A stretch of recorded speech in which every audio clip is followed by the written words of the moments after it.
let's take a closer look at my scars. Come here. Come closer.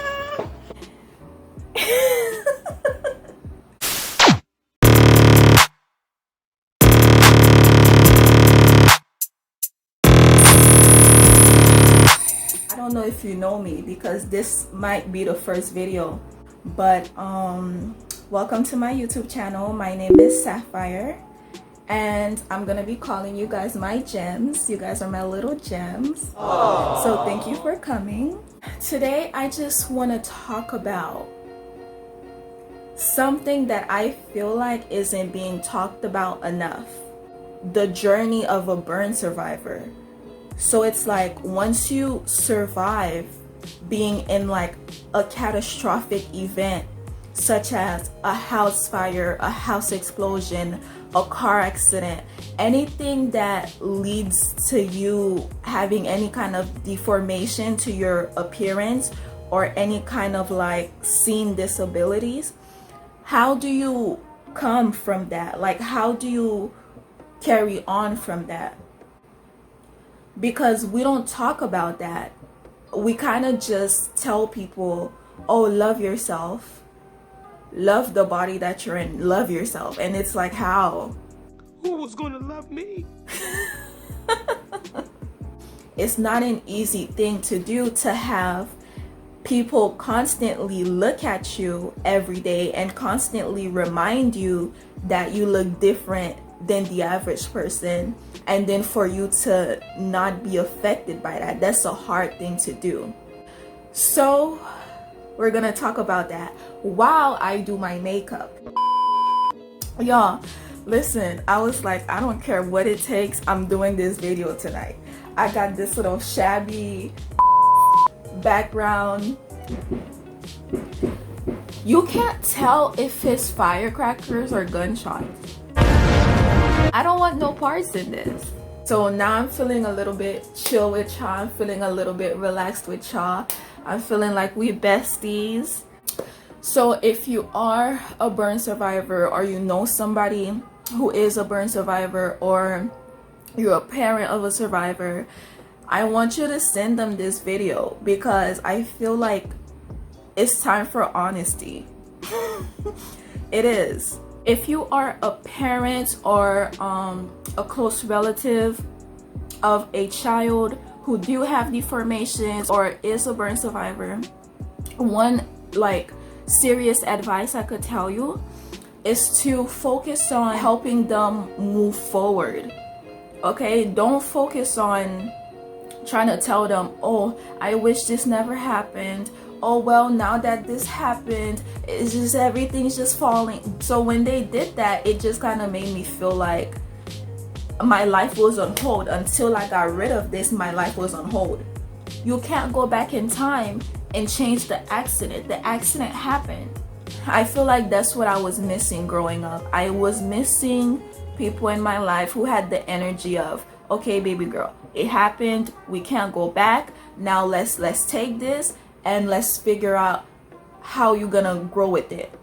For me, it happened when I was such a young age, when I was 5 years old.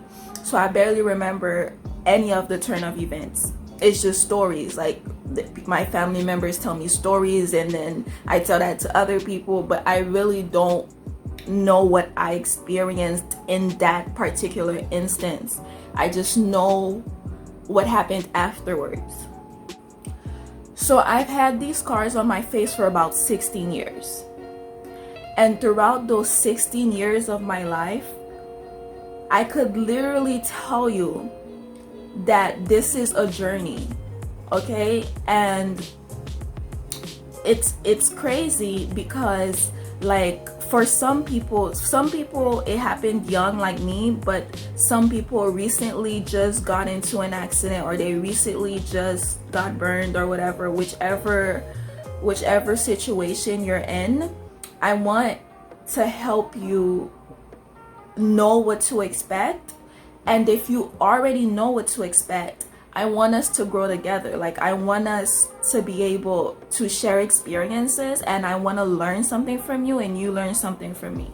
For me, it was a near-death experience. Like, it was It's nothing to joke about, okay? Like, it was a near-death experience. I actually was pronounced dead on the scene. It was so bad. That all happened in Haiti. But coming to the US, of course, you know, I had to go to school. It was very challenging going to school because you know how kids are. Like, kids, they have this way of always letting you know they're honest, okay? They're brutally honest, but some of them are also bullies. Okay, some kids are bullies. So unfortunately, I had the experience with the kids that were bullies.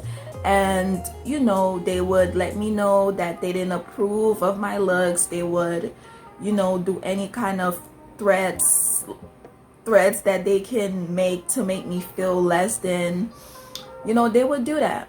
I started encountering adults who would actually do the same thing, and just in a more cunning way, in a more slick way. So it was very weird. Like, I would have kids as well as adults when I was in public, when I would be in public, they would just stare at me so hard, like just stare at me so hard to like make me know like something's going on with you. Or they would come, people that I don't know, in the weirdest situations, they would come up to me and be like, what happened to your face? Like, in the weirdest situation, at the line at the bank, at Walmart, at Pizza Hut, like wherever it was, in front of everybody, in front of people.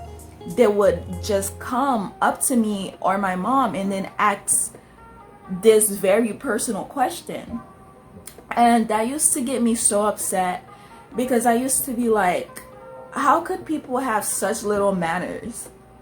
Nobody should be forced to explain themselves, their situations, their medical situations too. You're literally asking me a medical question. You're asking me a very personal question. You know, and I just started telling people, oh, I don't remember. But how come you don't? I don't remember. I don't. I know what happened, I just don't want to tell you. And so I'm letting you know right now, if you have any kind of like disability or any kind of like deformation and people keep asking you what happened, you do not have to tell them, okay? Because you don't have to have personal conversations with nosy strangers and rude strangers on the street. You don't have to do that. Literally, you could say, I don't remember, I don't know, I don't feel like talking about it right now. Like, it's not your job to explain to people anything, okay? Now, growing up, being a young woman, it's literally a whole set of another set of challenges that you probably will face, or that I know I faced. For example, you'll find guys, right? Get this, it's a spectacle out here. Listen, you're gonna find guys who like you. They genuinely are attracted to you.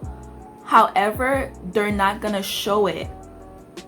They're scared to show it, either because of the way that they think that their friends are gonna react to you, or because of the fact that they probably were talking about you in the past in a way that wasn't good, to hide the fact that they like you. I just don't know why it's like that. But if you do experience that, don't let that affect you. Like, don't let that make you feel like you're never gonna find someone, or like, don't let that make you feel like you're any less than the next girl.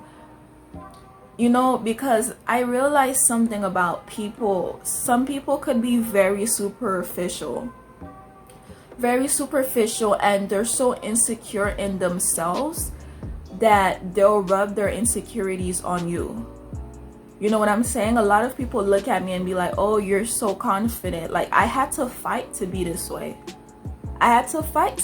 Because a lot of people growing up around me, I had a lot of people who weren't comfortable within themselves. And so who did they bring that on me? Like, literally, they'll be like, oh my gosh, I hope when you grow up, You find a husband? Oh my gosh, I hope this, I hope that. Like, you're worried about that. I'm not. Like, as much as you will find people who are annoying and who seem like they can't get past what's in front of them, you'll also have people who are loving and accepting of you because you're a phenomenal person. Okay, so all of these problems that they're saying, like, I hope you find a husband, I hope this, that's not an issue for me. I have romantic relationships like any other girl. I have people falling over me like any other amazing woman. So you'll be fine. You'll be fine. You really will be fine. Okay, so if you're a burn survivor out there or you have any kind of deformation, you'll be fine. Okay, people are just scared for themselves, and so they're trying to make you scared, but you'll be fine. I'm telling you, there's a place for you out here. There's a place in the world. There's a spot for you in the world. You belong here just like everyone else belongs here. Don't let people outcast you. They don't have the right to do that. You have a right to this earth just like everybody else. You'll be fine. Okay guys, so this is the complete finished makeup look. It's not perfect, but it's something fun.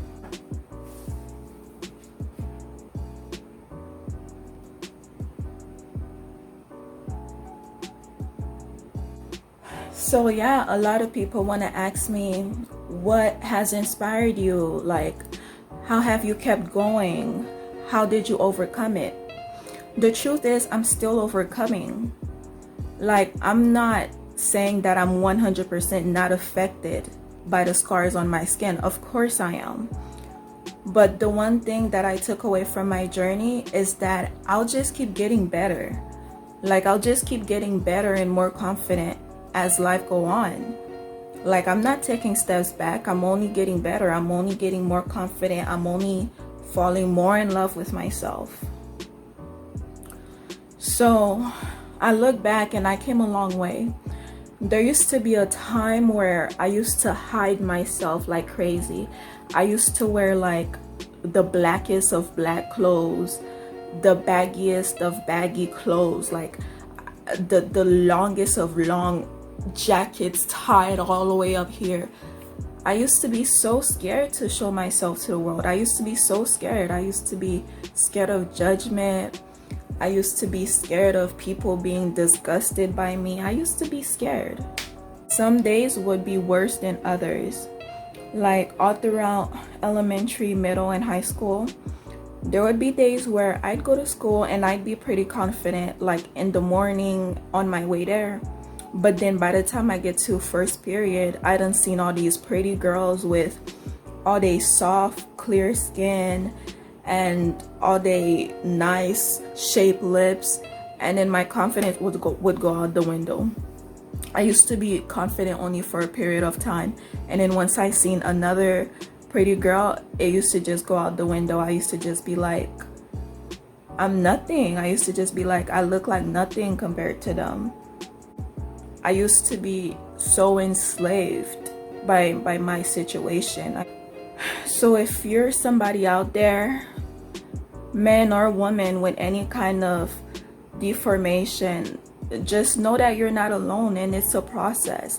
And it's okay for you to feel how you feel. It's okay that some days you wake up and you're not as confident.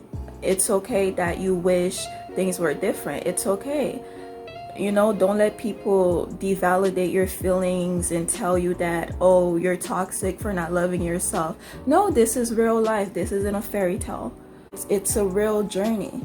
It's a real journey to learning to reaccept myself, to learning to get used to looking at the woman in the mirror, to learning to get used to how people react to me. It's definitely a journey, and I'm glad to see you on board with me. Y'all, it's already like 3 in the morning. I'm not going anywhere, but I'm just gonna do a few TikToks and call it a night. It's getting late. Cheers.